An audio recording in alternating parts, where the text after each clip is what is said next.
What's up, everybody? My name is Mike, and this is the Bored Cyborg. Wanna play?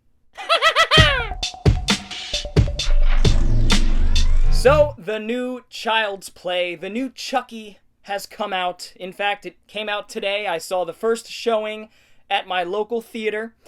Child's Play 2019. Quick history of my past with the Child's Play movies, and then I'll get right into the review. I grew up watching the Child's Play movies, pretty much the first three. Didn't see Bride till I was a little bit older, I'd say early 2000s, so a few years after it came out. Seed of Chucky, So Child's Play, I love, nostalgic for it, came out the year I was born. I think it's a great movie, not the best of the series in my opinion. That would be number 2. I think 2 takes what the first one did and kind of improves on it in almost every facet. The music, the look of the film, the cinematography, Chucky as a character. I love the second one. I think it, in my opinion, it is the best Chucky film. Chucky 3, Child's Play 3, I grew up with. That was actually the one that I remember the most, to be honest. And watching it as an adult, it basically follows Andy, who's grown up a little bit, and he's off to a military camp of sorts. I like the movie. I feel like it rounds out the trilogy pretty nicely. The ending is fantastic, but not the best in the series. Bride of Chucky, I love Bride of Chucky. I think it's right up there with one of my favorites in the series. I think Tiffany is an icon of horror. Love Bride of Chucky. Love Ronnie Yu as the director. He's got such a kinetic style. He brings that Hong Kong flavor to it, and I really dig it. Seed of Chucky. Seed of Chucky. I could give two f***ies less about that movie. As soon as Mancini took over, I don't like the movie. I think it's garish. It has a garish aesthetic to it. Not a fan of that one. Therefore, I haven't seen Curse and Cult, or Cult and Curse, however they go. That leads us to Child's Play 2019. Why they didn't just call it Chucky is beyond me. Let's confuse more people by calling it Child's Play so that when people type that into Google, that one pops up and not the old one. That makes me mad. Anyway, how does the film rank with the rest of the Child's Play series, those of which that I've seen? I haven't seen Cult and Curse. Keep that in mind. It is most likely my least favorite Child's Play movie. It's close. I'd have to watch Seed again. In fact, part of me wants to watch Seed again because I want to really compare the two. I don't know which one I like more. I think 2019 I like more, and I will get into reasons why here. So I'll say that for right now. How I feel, Child's Play 2019 is a better film than Seed of Chucky, which isn't really saying much, but Child's Play 2019 does have, I hate calling it that, does have some things going for it. We're going to talk about the things that I really liked about it. I thought the pace was pretty much perfect. 90 minutes, in a time where all these movies have to be, 2 hours, 120 minutes or more. This one keeps it short and simple, 90 minutes. In fact, I felt like the movie was like an hour 15, hour 20. So I got to the theater at 7:20. The movie was just starting. I had missed the previews on purpose. An hour and 15 minutes later, 8:35, I looked at my phone. Hour and 15 minutes later, the movie was over. So I don't know if the credits were 15 minutes. They must have been. I'm assuming there's a stinger. So the pace was good. The first half of the film really had me on board with it. So the first scene before the Child's Play logo hits us takes place in Vietnam, where it's a factory, rundown, really shitty factory in Vietnam where they're creating these good guy dolls. The guy who's creating one of the dolls is depressed. His boss is yelling at him. He's giving him a hard time, telling him this is his last Chucky doll or Buddy doll that he's gonna build, and then he's gone. So the guy finishes the doll, but before finishing the doll, he messes around with the diagnostics of the doll and essentially overrides all of Buddy's behavioral boundaries, we'll say. Language boundaries, speech boundaries, all that. He just gets rid of it. And so that, I felt that was a bit of a contrivance. Like, that's an easy way to just get Chucky to be an evil, menacing thing. Sure, okay, let's just mess with the diagnostics. There's that. I much, much, much prefer the voodoo angle in the first film, or in the Chucky films, I should say. The voodoo angle is sort of it's the crux of the Child's Play story. I'm not faulting 2019 for going and doing something different. So the idea here, Child's Play comes across the screen. The idea here is that Chucky or Buddy is a smart doll. And a smart doll meaning, you could hook them up to your TV, and like there's this company that's sort of like an Apple sort of company in this film, and it encompasses all technology, cars and phones and computers. So Chucky kind of gets hooked up, gets synced with all of that, and he's able to learn from the environment. So therefore Chucky is not he doesn't have a soul of an evil man in him, which a lot of people are going to complain about. I can tell already. I'm not going to complain about that. Like I said, it's 2019, it's a reboot, so they're trying something different. But instead, Chucky learns from his environment, which I kind of like. He learns from other people, things that they say. He records things that people say. He watches TV. He watches other people act. He sees what's going on in the world, and he acts it out, sort of like a child would do. So Chucky sees violence on, they showed Texas Chainsaw Massacre 2 in one of the scenes where all the kids were watching it, and he learns from Texas Chainsaw Massacre 2 to pick up a knife.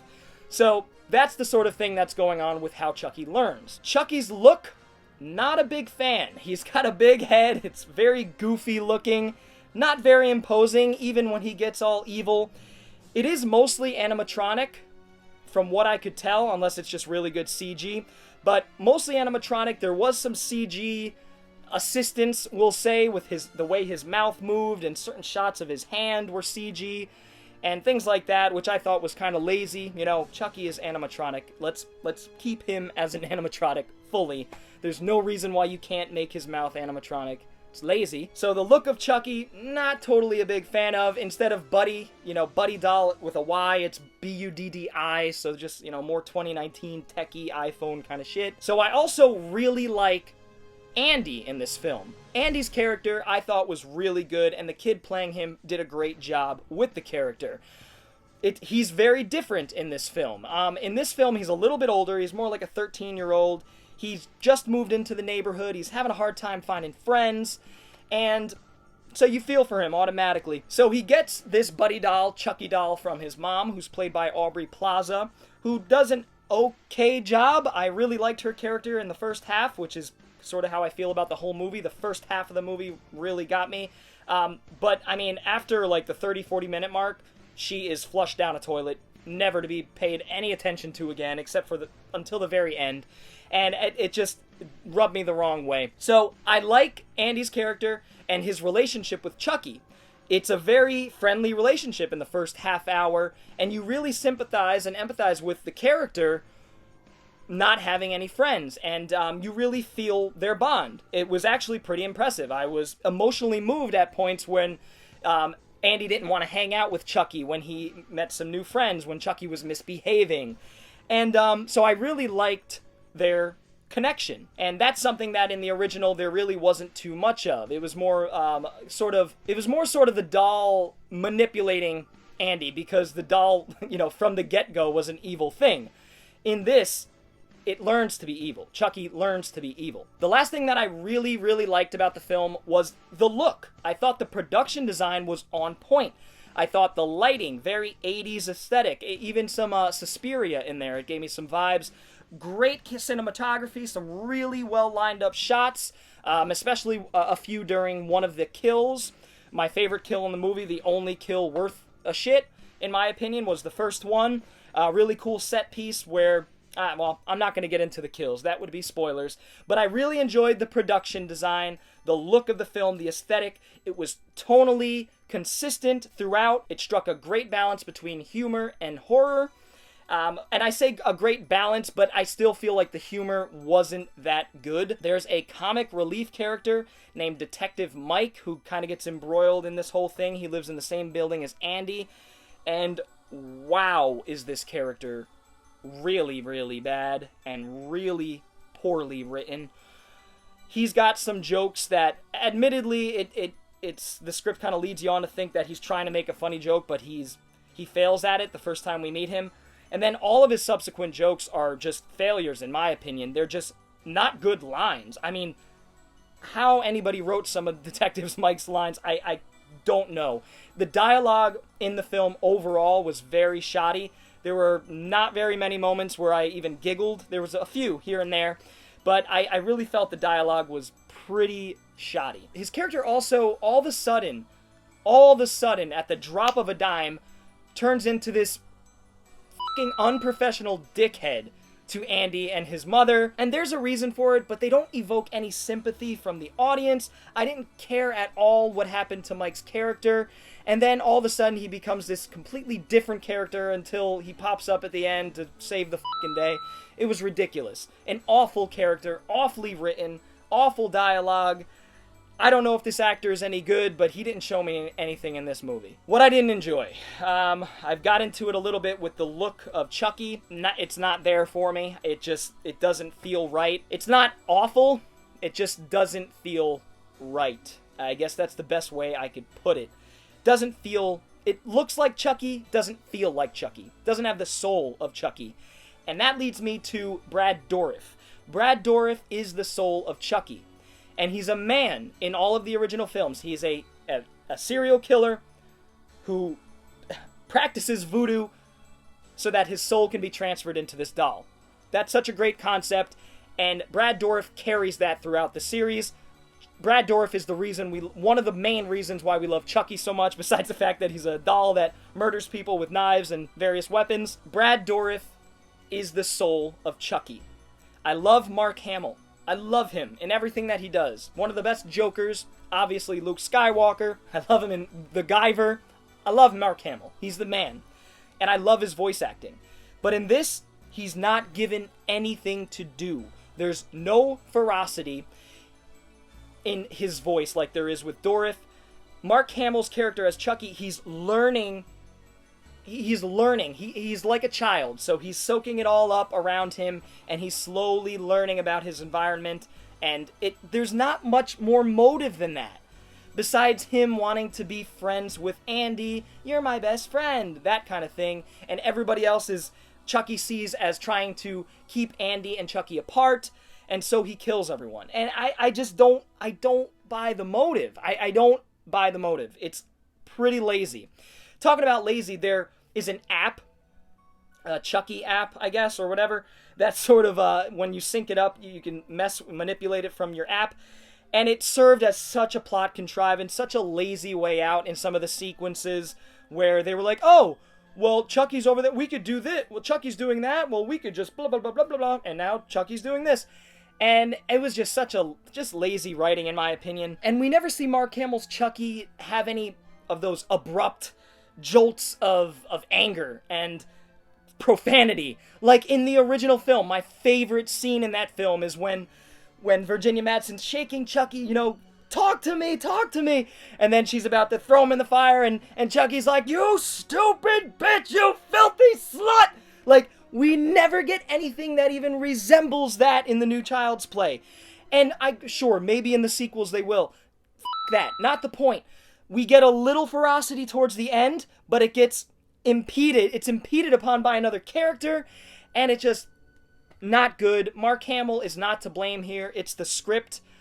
I don't think Mark Hamill did anything wrong. His voice was fine. There's just no soul, no ferocity behind it. The kills are so disappointing, save for the first one, which I sort of talked about. The first one, it seems like they put all of their creative energy towards, and it's not even remarkable. It's just a solid, horror slasher set piece with great lighting, some great cinematography, and a great mood to it, a great atmosphere. The second kill is so stupid, so ridiculous. The third kill involves a car that's driving itself, so you could imagine where that goes. It's boring. It's laughably bad. Just not good. The finale could have been so much more. Again, the finale has this great atmosphere to it and this great look. It takes place in sort of this rundown department store where they're doing the release of the new Buddy doll, Buddy 2, which has like a weird bear with lips. Chucky's in the department store and he basically locks it down and everybody's trapped in there, and he manipulates these drone things and to try to kill people. And it has these blades. These drones have these blades, and the blades do nothing. They do nothing. They do one little thing, and that's it. And I was just so disappointed. I will say the only saving grace about the kills is the gore. I mean, there's a good amount of practical gore here. There is some CG gore, but there's a good amount of practical gore, which actually surprised me. I didn't anticipate there being really any gore in this film, because that's not really what the Chucky films were known for. They have some great kill scenes, but the gore in this is just way over the top and pretty fun, to be honest. More over the top than in any of the older films, except for maybe, you know, Bride of Chucky, Seed of Chucky. But, you know, plenty of gore, just with no substance behind it. The other complaint is Andy's little group of friends. The Chucky doll seems to sort of bring them all together, the people in this complex, this apartment building. And the characters at first seem like they're going to have a lot of characterization and be interesting characters that we remember, but again, that's all flushed down the toilet pretty much right away. They're just completely one-note characters that they try to do this Stranger Things, Goonies kind of thing that a lot of movies are doing now, and it fails pretty badly. No cohesion within the group, no real chemistry, and I just didn't care about the characters. The only character I actually cared about was Andy. Literally the only character in the entire film. So, So, overall, I prefer pretty much all of the original films that I've seen up to this point over this one. But I do appreciate the different angle and the look of the film. The production design is really on point, but the character development is abysmal. The dialogue is awful. The script is shoddy at best. And after the 30-minute mark, 40-minute mark, this film just takes a nosedive into pretty shitty territory, unfortunately. I will hold true for right now. I like this a little better than Seed of Chucky, but I think upon watching Seed of Chucky again, that will change, because at least it's Brad Dourif. Right now, I just kind of feel like, you know, Seed of Chucky, Child's Play 2019, they're just kind of on the balancing board here, and they're about the same to me. Both completely forgettable movies that I hope this one doesn't get a sequel, because I just don't fucking care. Unfortunately, I don't, you know, I went into this movie thinking that I was going to be surprised, maybe we'll get something really cool here, but it's, you know, a second-time director. He did Polaroid a few years back, which finally got a release, and I've heard pretty bad things about that. So, Child's Play 2019, just average, an average horror film from 2019 that I won't be watching again, and the only reason I'll ever pick it up is for completionist's sake. But overall, if you're a Child's Play fan, like I am for the original films, I don't know how you're going to feel about this movie. It's one that you're going to have to judge for yourself. I will say, don't go into it thinking that it's going to be anything like the original films, because it's not. I went into it, you know, blindly, just knowing that this was going to be different, knowing I didn't have any expectations, to be quite honest. I didn't go into it thinking I'm going to hate this movie. I don't do that with any movie. I want to love movies. You guys know I love almost everything that I talk about. There's a reason for that. But I don't love Child's Play 2019. It's just a mediocre Child's Play. It's just a mediocre horror movie and one of the worst Child's Play movies that I've seen. I hope you guys enjoyed this review of Child's Play 2019. I wasn't a big fan of it at all, unfortunately. I just think it's okay. Bottom of the barrel in terms of Child's Play movies, in my opinion. I'd love to know what you guys thought about this movie. I'd love to get some conversation going, because I know some of you are going to enjoy this movie, and I really am genuinely interested in as to why you enjoy this. I didn't get down with it too much. The first half hour of the film, thumbs up, but other than that, just takes a nosedive into oblivion for me. If you enjoyed this video, feel free to give it a thumbs up, and if you're new to the channel, feel free to hit the subscribe button, as well as the little bell for notifications. Anyway, guys, I will see you all next time. Bored Cyborg, out. You stupid!